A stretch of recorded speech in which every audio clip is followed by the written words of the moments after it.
Gumagana siya, idol. Tignan natin. Ayun, ayaw nang mag-swing.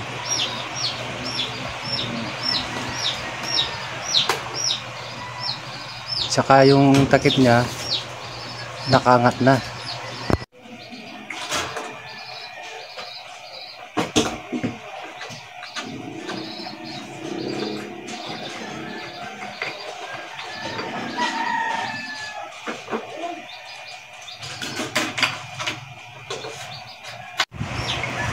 Ito mga idol, yung kanyang nasira, nabali yung kanyang rotation gear, nabali yung kanyang tornilyuhan, kaya hindi na siya nagro-rotate, tsaka umangat na rin yung kanyang takip.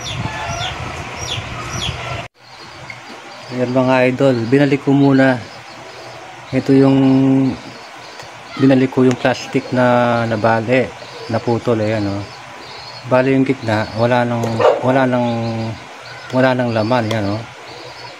Binili ko muna para maulma natin yung plastic na didikit natin. Yan. So, may butas na sa gitna. Ayan. Tatakpan natin yan. Lalagyan natin yan ng laman para maging buo. Yun. Magpapainit tayo ng plastic. At iinang natin. Yan. Ididikit na natin mga idol. Pero hindi ko sa inyo ina-advise to mga idol ha. Mas maganda kung palitan nyo na lang ng bago. Kasi kaya ginagawa ko lang to kasi yung mga customer natin hindi naman sila may yaman, may hirap din naman sila. Kaya kung magagawa ng paraan, gawa na lang ng paraan, makabawas man lang sa kanilang babayaran.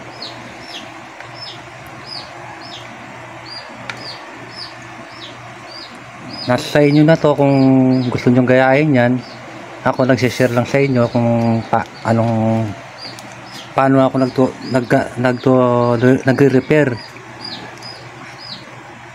Kayo okay lang na na magpalit kayo ng bago ng ganyan.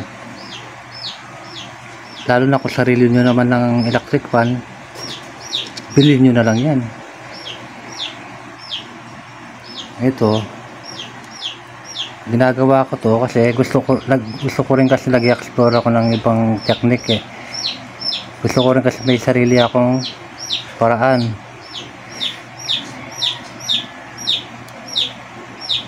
Natutuwa ako pag ganyan yung ginagawa ko kasi pag palit lang ng bago kasi madali na lang yun. Gusto ko medyo nahihirapan ako para may naman, may thrill naman. Ayan. Natutuwa ako sa ginagawa ko na to. Mahilig talaga ako mag-DIY.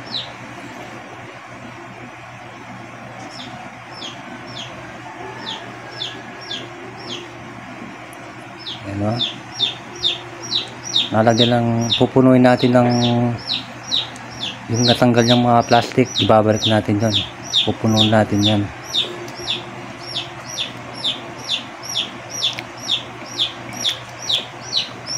Kung di ka pa nakasubscribe idol, paki-subscribe naman ng ating channel at saka paki-like na rin para ma-notify kayo pag meron pa akong gagawin na mga video.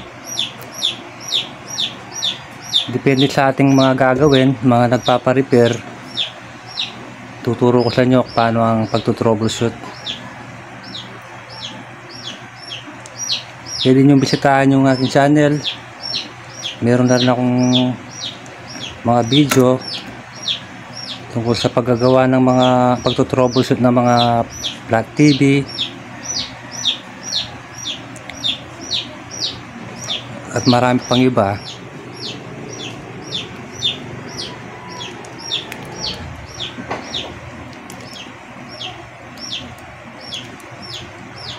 Yung ginagamit ko na plastic na to, pili lang yan, hindi naman basta plastic na pwede dyan.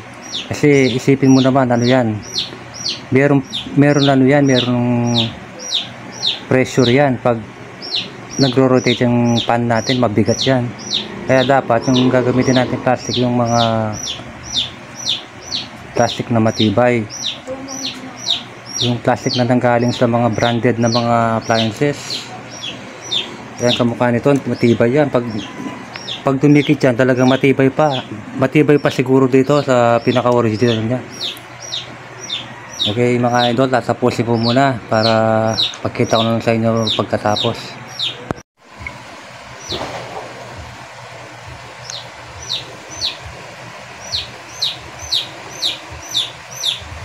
Ayan mga idol, oh, buo na. Pero tingnan nyo naman, ang pangit, diba?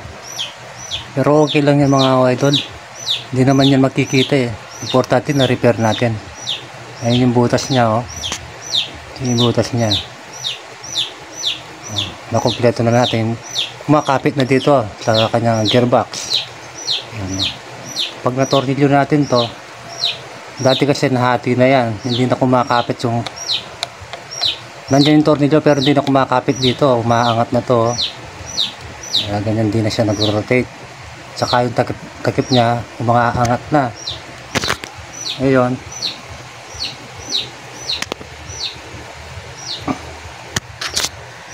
pag linagyan natin ng tornilyo dito, kakapit na yan kasi nakadikit na dito yan. Ano, pangit lang pero okay na yan. Hindi naman yan makikita, nasa loob naman yan ng makina eh. Matatakpan naman yan. Kakabit muna natin mga idol. May testing natin. Iba yan idol, oh. Tigas, oh. Tigas, oh. Tigas yan. Okay. Ayan idol, tinanggal natin. Pag nakatalikod siya, ito yung itsura niya. Ayan. Yan, dapat dyan flat lang yan kasi para mag-level sa likuran niya. Yan. Yan mga idol, nakakabit na natin yung gearbox. Testing na lang natin.